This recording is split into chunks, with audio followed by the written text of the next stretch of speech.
இன்னைக்கு பார்க்க போகிற வீடியோ வந்து தாம்பூர் ஸ்டிச். நம்ம இப்போந்தான் ஆரி கிளாஸ் ஸ்டார்ட் பண்ணியிருக்கோம். நீ வந்து நிறைய ஸ்டிச்சஸ் வீடியோஸ் எல்லாமே அப்லோட் பண்ணுவேன் அந்த கிளாஸ் வீடியோஸ். இனி நம்ம பார்க்க போகிறது வந்து ஒரு தாம்பூர் ஸ்டிச் பற்றி ஒரு சின்னதாக ஒரு ப்ராஜெக்ட் மாதிரி ரெடி பண்ணியிருக்கேன்.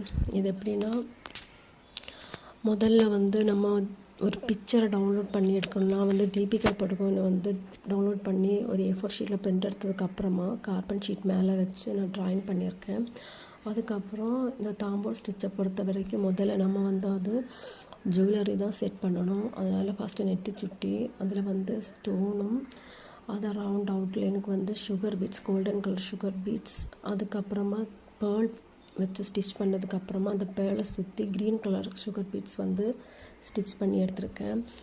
அது முடிஞ்சதும் நான் நோஸில் வந்து மூக்குத்தி ரெடி பண்ணியிருக்கேன். அதில் எப்படின்னா 3mm சுகர் பீட்ஸ் வந்து வச்சதுக்கப்புறமா சின்னதாக அந்த ரவுண்டை சுற்றி சுகர் பீட்ஸ், அதுக்கப்புறம் அந்த ஹேங்கிங் மாதிரி வர்ற இடத்துல வந்து ஒயிட் கலர் ஸ்டோன் லேஸை வந்து ஸ்டிக் பண்ணியிருக்கேன், கம் வச்சு ஸ்டிக் பண்ணியிருக்கேன். மூக்குத்தி முடிஞ்சதும் கம்மல் ஸ்டார்ட் பண்ணேன். கம்மலில் எப்படின்னா சென்டரில் வந்து ப்ளூ கலரில் ஸ்டோன் பேஸ்ட் பண்ணதுக்கப்புறமா அதை சுற்றி golden colour beads, sugar beads, அந்த மாட்டல் மாதிரி இருக்கிறதுக்கும் நான் வந்து ஸ்மால் சுகர் பீட்ஸ் தான் யூஸ் பண்ணேன். ஜிமிக்காவுக்கு வந்து ஜர்க்கன் ஸ்டோன் யூஸ் பண்ணியிருக்கேன். அதில் வந்து சின்ன ஸ்டோன்ஸு, அதுக்கப்புறமா ப்ளூ கலரில் குந்தன் ஸ்டோன் ரவுண்ட், அதுக்கப்புறம் ஓவல் ஷேப்பு. நெக்ஸ்ட் நெக்லேஸும் அதே மாதிரி தான் 3mm பீட்ஸ், அதுக்கப்புறம் பாக்ஸ் மாதிரி இருக்கிறதுக்கு சுகர் பீட்ஸ், அதுக்குள்ளே வந்து ஸ்டோன் வந்து ஸ்டிக் பண்ணதுக்கப்புறமா green colour sugar beads use பண்ணியிருக்கேன். கீழே வந்து ஸ்டோன் லேஸ், அதுக்கப்புறமா ஒரு லேயர் வந்து ப்ளூ கலரில் வந்து நான் ஸ்டோன் ஸ்டிக் பண்ணதுக்கப்புறமா மேலேயும் கீழேயும் அந்த கரு ஷேப்பில் வந்து சுகர் பீட்ஸ் யூஸ் பண்ணி ஸ்டிச்சஸ் பண்ணியிருக்கேன்.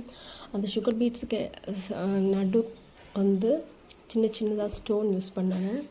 அதுக்கப்புறமா ரிப்பீட்டட்டு பேர்ல், அதை வந்து க்ரீன் கலர் சுகர் பீட்ஸ் வச்சு ரெடி பண்ணியிருக்கேன்.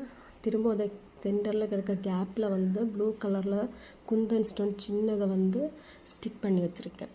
நெக்ஸ்ட்டு வந்து அடுத்த ஒரு லேயர் வந்து கரு ஷேப்பில் இருக்குல்ல, அது டபுள் லேயராக நான் வந்து என்ன பண்ணேன்னா ஸ்டோன் லேஸை வந்து பேஸ்ட் பண்ணியிருக்கேன். அந்த ஸ்டோன் லேஸை பேஸ்ட் பண்ணும்போது அந்த கருவுக்கு சென்டரில் இருக்க கேப்புக்கு ஸ்கொயர் ஷேப் குந்தன் ஸ்டோனை வந்து ட்ரையாங்கிள் ஷேப்பில் பேஸ்ட் பண்ணுறதுக்கப்புறமா ஸ்வீக்கன்ஸும் சுகர் பீட்ஸும் வச்சு இன்னொரு டைப்பில் டிசைன் பண்ணி வச்சுருக்கேன், புட்டாஸ் மாதிரி. அந்த டிசைன் இதில் கொண்டு வந்திருக்கேன். நெக்ஸ்ட்டு வந்து பெண்டன்ட்டு பார்த்தாலே உங்களுக்கு தெரியும் அதில் என்னெல்லாம் வச்சுருக்கேன்னு உங்களுக்கு தெரியுது. சேம் தான், அந்த மாலையில் மேலே வர்றதா கீழே பெண்டன்ட்டு கொண்டு வந்தேன்.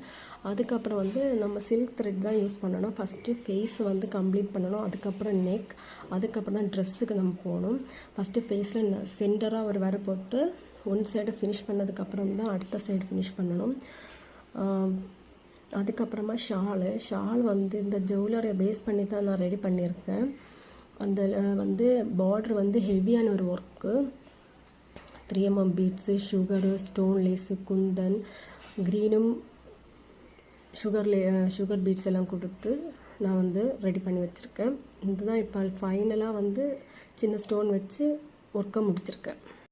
நம்ம தாம்பூர் ஸ்டிச் இப்போ ஓவராலாக ஃபினிஷ் பண்ணிட்டோம். நேரமே வந்து எங்கெல்லாம் கேப் இருந்ததோ அதை நம்ம இப்போ வந்து ஃபினிஷ் பண்ணிட்டோம். இப்போ ஃபேஸ், நெக் எல்லா இடமுமே சேமாக ஸ்கின் கலர் வர எடுக்க வேண்டிய இடத்துலையுமே ஸ்கின் கலர் கொடுத்து அந்த பிக்சர் வந்து இப்போ எந்த இடமுமே கேப் இல்லாமல் எல்லாமே கரெக்டாக ஃபில் பண்ணி அந்த பிக்சரை வந்து நீட்டாக கம்ப்ளீட் பண்ணியிருக்கோம்.